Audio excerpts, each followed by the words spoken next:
बिस्मिल्लाहिर्रहमानिर्रहीम। अस्सलाम वालेकुम एवरीवन। इस उम्मीद के साथ कि आप लोग खैर खैरियत से होंगे और अपनी फैमिली का बहुत ख्याल कर रहे होंगे। आज का लेक्चर हम शुरू करते हैं और आज का लेक्चर में हमने जो चीज़ डिस्कस करनी है that is related to the block diagram. Block diagram क्या होती है? ब्लॉक डायग्राम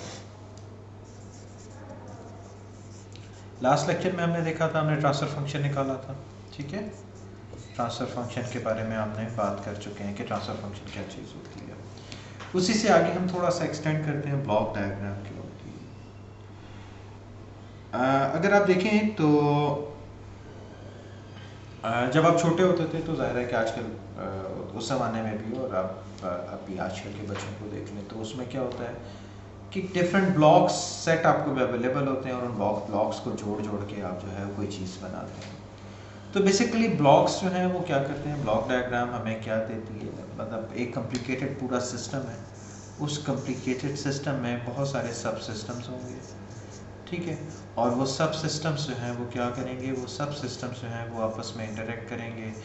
ठीक है, उस इंटरेक्शन की वजह से मतलब कहीं से कोई इनपुट आ रही होगी, किसी की आउटपुट बन रही होगी, किसी की आउटपुट जो है वो किसी की इनपुट होगी एंड सो ऑन। ठीक है, तो यानी कि क्या कहना चाह रहा हूँ मैं ये कहना चाह रहा हूँ कि आपके पास जो भी एक सिस्टम होगा, वो सिस्टम मतलब जो भी एक कॉम्प्लिकेटेड या एक बहुत बड़ा सिस्टम होगा या प्लांट होगा, that will consist of many सब सिस्टम्स। जब मैं मैनी सब सिस्टम्स की बात करता हूँ तो ज़ाहिर है आई एम सेइंग कि उसमें एक सब सिस्टम की आउटपुट दूसरे सब सिस्टम की इनपुट बन जाएगी और इसी तरह से आप जो है वो इनपुट और आउटपुट के हिसाब से अपने सिस्टम को मतलब देख सकते हो कि उसके अंदर कहाँ से इनपुट आ रही है और कहाँ से आउटपुट आ रही है। लेकिन अगर मैं आपको ये कहूँ कि आपका ये मतलब फॉर एग्जांपल एक सीमेंट प्लांट है, उस सीमेंट प्लांट पे जाके ज़रा मुझे सिस्टम्स और उसके सारे सिस्टम्स जो हैं वो ड्रॉ करके दिखाएं और मुझे बताएं कि वो कैसे सामने नज़र आ रहे हैं, तो ज़ाहिर है it's not that easy to do that. और इसी तरह से जब आप कंट्रोल सिस्टम डिज़ाइन करने की कोशिश करोगे तो उसको रिप्रेजेंट करना ही थोड़ा सा मुश्किल हो जाता है। तो ब्लॉक डायग्राम जो है वो एक आसान टूल है, क्योंकि जिस तरह मैंने अभी एग्जांपल दी कि जब आप छोटे होते थे तो आप जो है वो ब्लॉक्स को जोड़ के एक बड़ा जो है वो पूरा एक सिस्टम बना लिया करते थे, एक पूरा घर बना लिया करते थे। तो छोटे छोटे ब्लॉक्स से हम क्या करेंगे, हम अपना पूरा सिस्टम रिप्रेजेंट करेंगे। अब ब्लॉक क्या है? ब्लॉक बेसिकली जो ईच ब्लॉक होगा हर सिस्टम का, for example temperature control system है आपके पास किसी भी क्या कहते हैं प्लांट में या किसी भी आपके सिस्टम में, उस सिस्टम में आपने कहा कि जी मेरा टेम्परेचर कंट्रोल का एक सिस्टम है, तो मैं क्या करूँगा, उस पूरे सिस्टम को एक ब्लॉक बना दूँगा। उसकी एक इनपुट होगी और एक उसकी आउटपुट होगी। ठीक है, this will be your input, this is your output, और दरमियान में उसका ट्रांसफ़र फंक्शन लिखा होगा। तो क्या कर रहा हूँ मैं वही ट्रांसफ़र फंक्शन जो मैंने लास्ट लेक्चर में डिस्कस किया, उसी ट्रांसफ़र फंक्शन को यूज़ करते हुए मैं आपसे क्या कह रहा हूँ, मैं आपको ये बता रहा हूँ कि अब मैं जो हूँ उन्हीं ट्रांसफ़र फंक्शन को यूज़ करते हुए पूरा के पूरे सिस्टम को, उस पूरे सिस्टम का ट्रांसफ़र फंक्शन निकाल लिया करूँगा और फिर उनको आपस में मिला दिया करूँगा, जोड़ दिया करूँगा, और उससे जो चीज़ बनेगी उसको मैं क्या कहूँगा, ब्लॉक डायग्राम कहूँगा। ठीक है, अगर आपको याद हो तो हमने पहले या दूसरे लेक्चर से ही ब्लॉक डायग्राम के बारे में बात करना शुरू कर दी थी, लेकिन उस वक्त मैंने आपको कुछ बताया नहीं था कि ब्लॉक डायग्राम होती क्या है। तो अब मैं उसी ब्लॉक डायग्राम को दोबारा से बनाता हूँ। ये आपकी रेफरेंस इनपुट, ये प्लस और ये माइनस, एक ब्लॉक था जिसको जो कि कंट्रोलर को शो कर रहा था। ठीक है, कंट्रोलर, उसके बाद इसके बाद एक और था वो आपके प्लांट को शो कर रहा था। ठीक है, उसकी एक आउटपुट थी जिसको आप सी कह रहे थे। फीडबैक में आपके पास जो है वो क्या था, सेंसर, या सेंसर और मेजरमेंट यूनिट का कंबाइन में लिख देता हूँ, मेजरमेंट सिस्टम कह देते हैं। ठीक है, और ये फीडबैक आ रही थी, ये एरर बन रहा था। ठीक है, अगर आप देखें तो ये क्या है, ये बेसिकली पूरे ब्लॉक्स जो हैं वो पूरे सिस्टम को रिप्रेजेंट कर रहे हैं। यानी कि अगर मैं आपसे ये बात करूं, अभी तो मैंने खैर प्लांट को एक कंबाइन सिस्टम लिखा हुआ है, इस प्लांट के अंदर बहुत सारे सिस्टम्स हो सकते हैं। ठीक है, जो हम बाद में बात करेंगे, लेकिन ये फिलहाल जो है वो क्या शो कर रहा है, ये आपको एक ओवरऑल सिस्टम को शो कर रहा है। फिर इसी तरह से अगर मैं बात करूं यहाँ पर, तो यहाँ पर आपके पास क्या है, कंट्रोल, पूरे कंट्रोल सिस्टम का ट्रांसफर फंक्शन मौजूद है। ये these are the transfer function in s domain. इसी तरह से measurement system, it consist of sensor and other measurement calculation and everything. तो ये मेजरमेंट सिस्टम भी आपके पास एक कंप्लीट पूरा ब्लॉक का है जो कि पूरे ट्रांसफर फंक्शन को रिप्रेजेंट कर रहा है। तो अगर आप इसको देखें तो ये एक पूरा क्या है, इसको हम स्टैंडर्ड ब्लॉक डायग्राम कहते हैं। This is over standard block diagram. हमारे क्या कहते हैं, जब इंजीनियर जो हम पूरे कंट्रोल सिस्टम या कंट्रोल इंजीनियरिंग पढ़ेंगे आगे चल के, तो हम ये सारी जो है वो ब्लॉक डायग्राम को बार बार यूज़ करेंगे। ठीक है, तो कंट्रोल सिस्टम की एक ये जनरलाइज ब्लॉक डायग्राम है, बट ब्लॉक डायग्राम ये सारे ब्लॉक्स जो हैं वो आपके पास इनके अंदर मजीद बहुत सारे ब्लॉक्स हो सकते हैं, तो इसको हम ब्लॉक डायग्राम का नाम देते हैं। ठीक है, अच्छा, नॉर्मली हम जब भी बात करते हैं तो हमारी ख्वाहिश ये होती है कि हमारे पास जो सिस्टम है उस सिस्टम की डायरेक्ट इनपुट और आउटपुट पता चले। यानी कि ये जो भी सिस्टम है, इस सिस्टम में आउटपुट C है और इनपुट R है, तो मेरी ख्वाहिश होगी कि मैं R और C का कंबाइंड रिलेशन की बात करूं, इस पूरे सिस्टम को भूल जाऊं। यानी कि ये पूरा का पूरा सिस्टम किसी तरह से एक ट्रांसफर फंक्शन में कन्वर्ट हो जाए, जिसको मैं TF1 का नाम दे रहा हूं, जिसके अंदर ये सारे इम्पैक्ट मौजूद हों। ठीक है, तो इसको हम ब्लॉक डायग्राम का नाम देते हैं। क्लियर हो गया? तो ये ब्लॉक डायग्राम हमारी ख्वाहिश होती है हमें सिर्फ आउटपुट और इनपुट का रिलेशनशिप मौजूद हो, दरमियान में जो सारी चीज़ें आ रही हैं उनको हमने जो है वो हैंडल करना है। कैसे हैंडल करना है वो मैं थोड़ी देर में आपको बताता हूँ। ठीक है जी,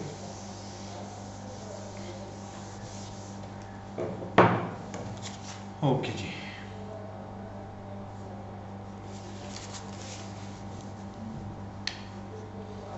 ब्लॉक डायग्राम में आपके पास एक जो कुछ टर्म्स एंड डेफिनेशंस हैं वो मैं ऐड कर रहा हूँ। एक होता है समिंग पॉइंट, नाम से ही जाहिर है समिंग पॉइंट। समिंग पॉइंट का मतलब है कि एक ऐसा नोड, एक ऐसा पॉइंट जहाँ पे डिफरेंट सिग्नल्स जो हैं वो आके ऐड हो रहे होंगे, और मतलब ऐड होने का मतलब सब्ट्रैक्शन भी हो सकता है। ठीक है, प्लस माइनस प्लस, और उससे कोई एक आउटपुट जनरेट हो रही होगी। माइंडेड समिंग पॉइंट कि एक से ज़्यादा इनपुट हो सकती हैं और एक आउटपुट लाजमी होगी, मतलब एक आउटपुट होगी उसकी, कोई बगैर आउटपुट के समिंग पॉइंट नहीं होता। ठीक हो गया जी। अब वो समिंग जो है वो प्लस और माइनस अगर आप निशान डाल दोगे, जिसमें अभी मैंने थोड़ी देर पहले ब्लॉक डायग्राम आपको शो की थी, तो प्लस और माइनस उसमें भी मौजूद था। तो sum point is actually addition, लेकिन अगर आपने उसमें सब्ट्रैक्शन करनी है तो माइनस साइन लगा दोगे तो वो समिंग पॉइंट होगा। अच्छा, उसके अलावा एक और चीज़ होती है जिसको आप ब्रांच का नाम देते हैं। मैं यहाँ पे एक छोटी सी ब्लॉक डायग्राम, सिंपल सी ब्लॉक डायग्राम बना रहा हूँ। ठीक है, फॉर योर अंडरस्टैंडिंग। ये आपके पास एक सिस्टम है G। ठीक है, G is a transfer function, ठीक है, जो कि फीड फॉरवर्ड में लगा हुआ है। अभी मैं डिफाइन करता हूँ फीड फॉरवर्ड क्या होता है और फीडबैक क्या होता है। ठीक है, ये आउटपुट है C। इसी तरह से एक और आपको मैं बनाता हूँ यहाँ पे प्लस माइनस। ये पिछली वाली डायग्राम से मिलती जुलती ही डायग्राम है, फ़र्क सिर्फ ये है कि इसमें फीडबैक जो है मतलब 1 है। ठीक है, ये भी हो सकता है कि फीडबैक 1 ना हो, बल्कि जो आपका मेजरमेंट सिस्टम है उसका कोई ट्रांसफर फंक्शन है जो कि h के बराबर है। ठीक है, ये आउटपुट C है। अब इसमें ज़रा पे अटेंशन, मैंने समिंग पॉइंट की बात की थी, तो यहाँ पे ये दो समिंग पॉइंट्स हैं। फिर इसी तरह से ये वाला पॉइंट सम नहीं है, लेकिन एक सिग्नल को मैं यहाँ से उठा के लेके जा रहा हूँ। क्या कर रहा हूँ मैं, इसको ब्रांच है, ये ब्रांच है ना जी। ठीक है, अगर आप इसको एग्जैक्टली जंपर के फॉर्म में बात करें या अपने इलेक्ट्रिकल सर्किट की बात करें, तो मैंने क्या की है, मैंने एक पॉइंट, एक तार जा रही है, उस तार के साथ मैंने एक और वायर या एक जंपर आगे की तरफ सिग्नल को लेके जा रही है, उसके साथ एक और जंपर जो है वो शॉर्ट कर दी है, कनेक्ट कर दी है, और उससे मैं फीडबैक ले रहा हूँ। तो ये जो पॉइंट है, this is known as the branch point. ठीक है, जिसको हम क्या कहेंगे, इसको हम ब्रांच पॉइंट का नाम देंगे। ठीक हो गया, ये ब्रांच है। It is different from the summing point. Sum में जो है वो सिग्नल ऐड हो रहे होते हैं या सब्ट्रैक्ट हो रहे होते हैं, और ब्रांच सिंपल जो क्या होती है, ब्रांच जो है वो आपके पास एक कनेक्शन है, एक जंपर है, एक आपका पास जो है वो कनेक्ट की हुई कोई भी आपके पास वायर हो सकती है। ठीक हो गया जी। अच्छा, चलें इस डायग्राम को देखते हुए, चलें इसको फिलहाल मैं बाद में बात करता हूँ। इस डायग्राम को देखते हुए let's find the C/R। C/R निकालते हैं इसकी। ठीक है। सी बाय आर निकालने के लिए मैं एक तरीका इस्तेमाल कर रहा हूँ जो कि अभी ब्लॉक डायग्राम नहीं है फ़िलहाल, लेकिन एक तरीका मैं इस्तेमाल करने लगा हूँ जिसको हम जो है वो सी बाय आर का नाम दे, सी बाय आर निकालने का तरीका बता रहा हूँ मैं, ठीक है, जो कि बेस करेगा इक्वेशंस पे, इक्वेशंस की बात कर रहा हूँ मैं। इसको मैं क्या कहता हूँ, इसको मैं फीडबैक सिग्नल को मैंने बी का नाम दिया हुआ है, इसको फीड फॉरवर्ड गेन मतलब जो इन दोनों के आपके पास रिलेशनशिप है उसको मैंने एरर ई का नाम दिया हुआ है। जी अगर आप देखें तो जी क्या है, वो अगर मैं बात करूँ इसकी डायरेक्ट फॉरवर्ड डायरेक्शन, तो ये फॉरवर्ड डायरेक्शन है, ठीक है, ये फॉरवर्ड डायरेक्शन है। आर इनपुट से आगे की तरफ जाते हुए आप आउटपुट की तरफ जा रहे हैं, तो this is the forward direction. अगर मैं ये बात करूं तो ये क्या है, ये जो एच वाली ब्रांच है या ये वाली जो ब्रांच है ये क्या है, ये फीडबैक है, तो इसको हम फीड फॉरवर्ड का नाम देते हैं, ये फीड फॉरवर्ड पाथ है, ठीक है। Let me write it for you, feed forward path, ठीक है, ये फीड फॉरवर्ड पाथ है। फीडबैक पाथ क्या है जी, this is your feed forward path, ये जो मैं आपको स्ट्रेट लाइन नजर आ रही है। इसकी बात करूं तो ये क्योंकि बैक पे जा रहा है, फीडबैक हो रहा है, ठीक है, तो this is feed back path.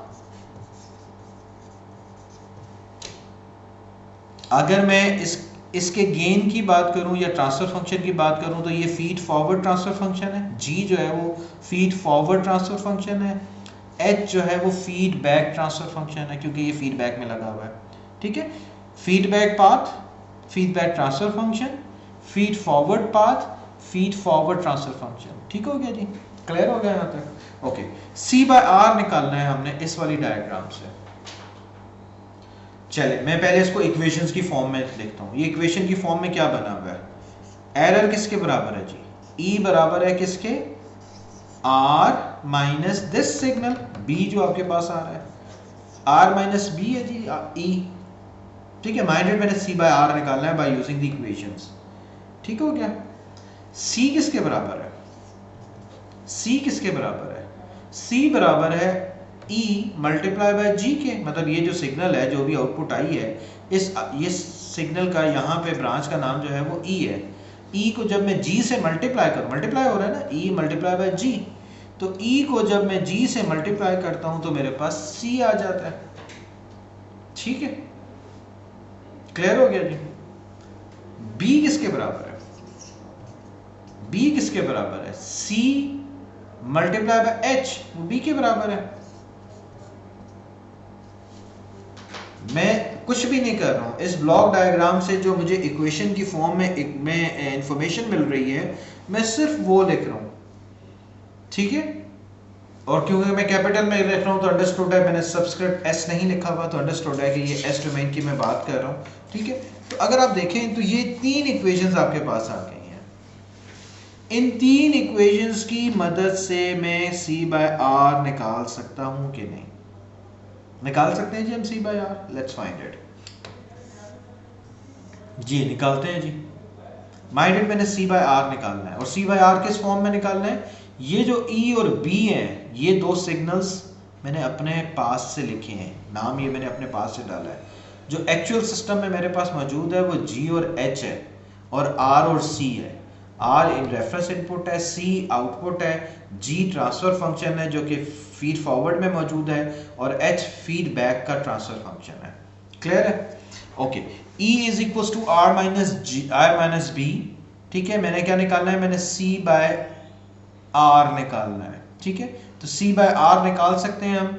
E की जगह मैं उसकी वैल्यू पुट कर दूं, यहां से अगर आप देखें तो E की वैल्यू क्या, मतलब इस इक्वेशन को यूज करूंगा मैं, E की जगह मैं क्या लिख सकता हूं, C बाय G लिख सकता हूं। तो C by G, I don't know, चले let me write in that way. E is equal to what, E को मैं C बाय G लिख सकता हूं, ठीक है। E is my C by G, right. और यहां से अगर मैं B की बात करूं तो B is equals to, B already CH लिखा हुआ है, ओके, तो मुझे उसको चेंज करने की जरूरत नहीं है। अब मैं इस इक्वेशन को यूज करता हूं, इसकी जगह E की जगह मैंने लिख दिया क्या जी, C by G, clear, is equals to R minus B की जगह क्या लिख सकता हूं मैं, बी की जगह मैं लिख सकता हूं सी एच। अब जरा सी वाली टर्म्स को इकट्ठा कर लेते हैं ताकि आसानी हो जाए। ओके, सी जी से भी मल्टीप्लाई कर दूं तो इसका क्या बन गया जी, C is R G minus C H जी। ठीक हो गया, फीडबैक मतलब सी को कंबाइन कर लें, C plus C G C H G is equals to R G. ठीक हो गया, सी कॉमन ले लें यहां से तो यह आ जाएगा 1 plus H G is equals to R ji.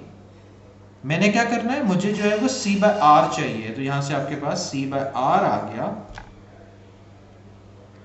c by are किसके बराबर आ गया जी, c बाय आर आ गया R G divided by 1 plus G H.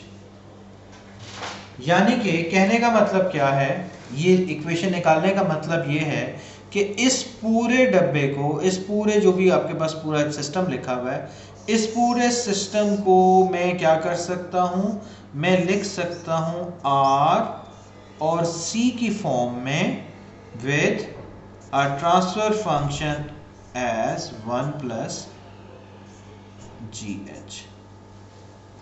ठीक है, output over input is simply this transfer function. ठीक है, इस ट्रांसफर फंक्शन को आप जो भी एक अलग से नाम देना चाहते हैं आप दे दें, लेकिन ट्रांसफर फंक्शन आ गया, c बाय आर जो है वो आपके पास इसके बराबर आ गया। ठीक हो गया, तो this is how you get the transfer function. मैंने किससे निकाला, मैंने इक्वेशन से निकाला है। अभी इक्वेशन में मुझे जो है वो 3 इक्वेशंस को सिंप्लीफाई करना पड़ा, 4-5 स्टेप्स करना पड़े और I found the c by R. ठीक है, this is one way of getting the transfer function. ठीक है, लेकिन ये तो बहुत सिंपल सी ब्लॉक डायग्राम थी, ये तो बड़ी कॉम्प्लिकेटेड किस्म की ब्लॉक डायग्राम्स भी आ जाएंगी। तो जो कॉम्प्लिकेटेड किस्म की ब्लॉक डायग्राम्स आ जाएंगी तो फिर शायद ये मेथड जो है वो हम इस्तेमाल ना कर सकें, इक्वेशंस वाला मेथड इस्तेमाल करना हमारे लिए मुश्किल हो जाएगा। ठीक है, मुश्किल होने का मतलब मैं भी एक एग्जाम्पल और सॉल्व करूंगा आपके सामने तो उसमें क्लियर करूंगा। ठीक हो गया जी। अच्छा, कुछ टर्म्स डेफिनेशंस में ऐड कर रहा हूं यहाँ पर जी, डेफिनेशंस यहाँ पे ऐड कर रहा हूं मैं आप लोगों के लिए। एक डेफिनेशन है जिसको हम कहते हैं open loop transfer function. Open loop transfer function. वैसे तो अगर मैं इस सिस्टम को ओपन लूप कहूं तो क्या करूंगा, ये दोनों फीडबैक खत्म कर दूं यहां से। जब मैं इसके अंदर से फीडबैक खत्म कर दूंगा, यानी कि ये फीडबैक नहीं है, तो जब फीडबैक नहीं है तो मैं कहूंगा कि ये ओपन लूप ट्रांसफर फंक्शन है। लेकिन मैं यहाँ पर जो बात आप लोगों को एम्फसाइज करना चाह रहा हूँ वो जरा गौर से देखें। मैं क्या कहना चाह रहा हूँ, मैं आपसे ये कहना चाह रहा हूँ कि हमने एक क्लोज लूप सिस्टम का ओपन लूप ट्रांसफर फंक्शन लिखा है। Pay attention to my words. हमने एक क्लोज लूप सिस्टम का ओपन लूप ट्रांसफर फंक्शन लिखना है। हमने एक क्लोज लूप सिस्टम का ओपन लूप ट्रांसफर फंक्शन लिखना है। दैट इज टू से मैंने एक इस तरह का ट्रांसफर फंक्शन लिखना है जिसमें जो कि होगा ओपन लूप, लेकिन उसके अंदर क्लोज लूप की सारी कैरेक्टरिस्टिक मौजूद होंगी। अगर मैं यहां से ये ब्रांच खत्म कर दूं तो ये ओपन लूप है, this is open loop, but this is not equivalent to the close loop system. मैं ये चाहता हूं कि एक ऐसा ट्रांसफर फंक्शन लिखूं जिसको मैं बाद में ओपन लूप ट्रांसफर फंक्शन कहूंगा, लेकिन उसके अंदर क्लोज लूप की सारी इंफॉर्मेशन मौजूद होगी। वो क्या है उसको देखते हैं।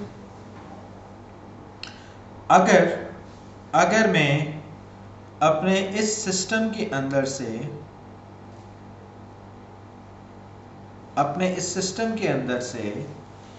ये गायब कर दिया, समर गायब कर दिया मैंने जी, आर गायब कर दिया और समर गायब कर दिया। जब मैंने इसका आर और समर गायब कर दिया तो क्या बन गया ये, मतलब अगर मैं इसको लिखूं तो आउटपुट आपके पास बी आ गई, this is your output, this is your output, output आपके पास बी आ गई, इनपुट आपके पास क्या है, ये इनपुट है जी, this is your input, input ये है। अब इसको जरा सीधा कर लें, स्ट्रेट कर लें। तो अगर मैं इसकी, चलें मैं पहले आपकी डायग्राम बना दूं यहाँ पे, एरर इनटू जी, ठीक है, सी अपनी जगह पर मौजूद है, मैं उसको कुछ नहीं कह रहा, लेकिन ठीक है, उससे हमें फर्क नहीं पड़ता। एच मैं क्या कर रहा हूं, मैं इसको स्ट्रिंग को ओपन करके सीधा कर रहा हूं, स्ट्रिंग को मैंने सीधा कर दिया है, ठीक है, तो ये इधर चला जाएगा, तो आउटपुट आ गई आपके पास बी। ठीक हो गया। अब अगर इसका मैं ट्रांसफर फंक्शन लिखूं तो ये लिखा हुआ है B over E is equals to, B over E is equals to G into H, ठीक है। इसी के कंट्रास्ट में जो हमारी, चलिए मैं समर वापस लगा देता हूं ताकि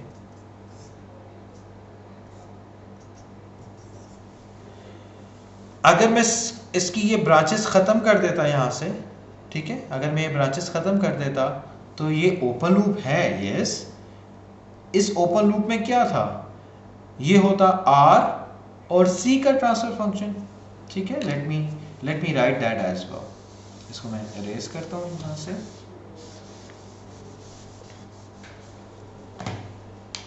ओपन लूप किया मैंने, जब मैंने इसको ओपन लूप किया तो क्या बना ये, चलें let me redraw this whole block diagram again with open loop thing. Feedback खत्म हो चुका है तो ये खत्म हो गया यहाँ से, ठीक है। तो ये बन गया, इसका आउटपुट और इनपुट क्या है, C over R is equals to G। ये ओपन लूप सिस्टम है, ओपन लूप सिस्टम। ये क्या है, ये क्या है, ये भी ओपन लूप ट्रांसफर फंक्शन है of close loop system. Difference है जी दोनों बातों में, दोनों सिस्टम में। ये ओपन लूप है, क्या इसमें क्लोज लूप के एलिमेंट्स मौजूद हैं, क्या ये बिल्कुल वही सिस्टम है जो यहां पर मौजूद है, इट्स नॉट। क्यों, फीडबैक जो आ रही है इस वाले सिस्टम में तो कोई फीडबैक है ही नहीं, उसका एलिमेंट ही मौजूद नहीं है। इस वाले सिस्टम को अगर देखो तो लग ये ओपन लूप रहा है, it is open loop, but it contain all the information of this close loop system. कैसे, आप कहेंगे सर इसमें समर तो है नहीं, यस समर नहीं है, बिल्कुल नहीं है, वाकई नहीं है। आप कहेंगे सर इसमें आर रेफरेंस इनपुट तो है नहीं, वाकई आर नजर नहीं आ रहा, नहीं है। लेकिन समर और आर दोनों इस सिस्टम के अंदर इनबिल्ट है, मतलब नजर नहीं आ रहे लेकिन मौजूद है। वो कहां पे, वो है एरर। फर्क क्या है, ये जो ई है, ये जो ई है, this E is coming from where, it is coming from the difference of R minus the feedback. जब मैंने इसको स्टार्ट यहां से लिया है तो इसका मतलब है इस ई के अंदर ऑलरेडी आर माइनस बी मौजूद है। तो it is not a open loop system as such, it contain all the properties of the closed loop system। लेकिन इस open loop system को मैंने लिखा कुछ या ड्रॉ इस तरह से किया है कि it is representing an open loop system, it is representing an open loop system but contains all the properties of the closed loop system। That's why we say it कि open loop transfer function of a closed loop system, it is open loop transfer function of a closed loop system, ठीक है। तो ये open loop transfer function है किस system का, closed loop system का। it contain all the characteristic of closed loop system, ठीक है। तो ये आप ध्यान में रख लें, B over E is the output, E is the input as error which is a difference of the reference input and the feedback signal। Clear हो गया। GH से आप मतलब जो open loop transfer function of a close loop system है वो GH के बराबर है। जबकि अगर मैं सिर्फ इसको ओपन लूप बना दूं, यानी कि इसकी फीडबैक को खत्म कर दूं, तो it doesn't contain anything as reference, मतलब रेफरेंस आ रही है, कोई एरर फीडबैक नहीं है, मैंने फीडबैक रिमूव कर दी है। तो this is the open loop system. ठीक हो गया जी। ये चंद एक डेफिनेशन आपके जहन में रहनी चाहिए। बाकी मैंने आपको बता दिया है कि फीड फॉरवर्ड ट्रांसफ़र फंक्शन जो है वो जी जो है वो फीड फॉरवर्ड में है, तो ये फीड फॉरवर्ड ट्रांसफ़र फंक्शन है। ये फीडबैक ट्रांसफ़र फंक्शन है, ये मैं ऑलरेडी आपको बता चुका हूँ, ठीक है। और क्लोज लूप ट्रांसफ़र फंक्शन हमने निकाल लिया है। यहाँ पर अगर आप देखें तो जो क्लोज लूप हमने ट्रांसफ़र फंक्शन निकाला था, क्लोज लूप ट्रांसफ़र फंक्शन जो मैंने अभी थोड़ी देर पहले यहाँ से इरेज किया है, वो क्या था जी, C/R इज इक्वल्स टू, इसको याद रखने का बड़ा सिंपल सा तरीका है, ये स्टैंडर्ड ब्लॉक डायग्राम है। फीड फॉरवर्ड गेन जितने भी हैं G1 G2 G3 उन सबको मल्टीप्लाई कर लें अगर वो स्टैंडर्ड फॉर्म में है, divided by 1 plus feed forward gain multiply by feedback gain. ये प्लस है अगर आपके पास फीडबैक नेगेटिव है, इसको हम नेगेटिव फीडबैक सिस्टम कहते हैं। अगर ये फीड यहाँ पे पॉजिटिव है तो ये पॉजिटिव फीडबैक सिस्टम होगा। तो नेगेटिव फीडबैक सिस्टम में यहाँ पे प्लस आएगा, ठीक है, नेगेटिव फीडबैक सिस्टम में यहाँ पे प्लस आएगा, उल्टा है, रिवर्स्ड है। माइनस नेगेटिव फीडबैक के लिए यहाँ पे प्लस है और पॉजिटिव फीडबैक के लिए यहाँ पे नेगेटिव आएगा, ठीक है। मतलब ये अभी हम आप निकाल भी सकते हो पॉजिटिव फीडबैक के लिए। चलें लेट्स आप अपने नोट्स में इसको, इस वाले को पॉजिटिव फीडबैक करते हुए ज़रा इसकी इक्वेशन के थ्रू इसको डिराइव कीजिएगा। ये जो सिस्टम है इसमें H1 है, फीडबैक ट्रांसफर फंक्शन इज 1, इसको हम कहते हैं unity negative feedback system, unity negative feedback system, ठीक है, यूनिटी नेगेटिव फीडबैक सिस्टम है ये। क्लियर हो गया जी। इस डेफिनेशंस के हिसाब से हम थोड़ा सा आगे मूव करते हैं। अच्छा, मैंने आपको बताया कि ये इक्वेशन के थ्रू निकालना थोड़ा सा, मतलब ये तो सिंपल सिस्टम था, निकालना आसानी से निकल आया। लेकिन जब आपके पास कोई कॉम्प्लिकेटेड सिस्टम आएगा, कोई मुश्किल सिस्टम होगा, मतलब उसमें एक से ज़्यादा सिस्टम्स आ रहे होंगे और मतलब वो आपस में आउटपुट और इनपुट के हिसाब से चल रहे होंगे, तो फिर शायद ये मैथमेटिकल इक्वेशंस और इसका काम करना हमारे लिए मतलब मैथमेटिकली उसको डिराइव करना मुश्किल हो जाएगा। कुछ एग्जांपल के साथ आपसे बात करूंगा, लेकिन अभी हम जो है वो देखते हैं कुछ टर्म्स जो हैं वो मैं आप लोगों के साथ ऐड कर रहा हूँ, जिनको हम ब्लॉक डायग्राम रिडक्शन का नाम देते हैं, ठीक है। ब्लॉक डायग्राम अलजेब्रा आप लोगों के साथ मैं शेयर करना लगा हूँ, ठीक है। उसके बाद जो है वो मज़ीद बातें हम इसके अंदर ऐड करते जाएंगे। Block diagram algebra,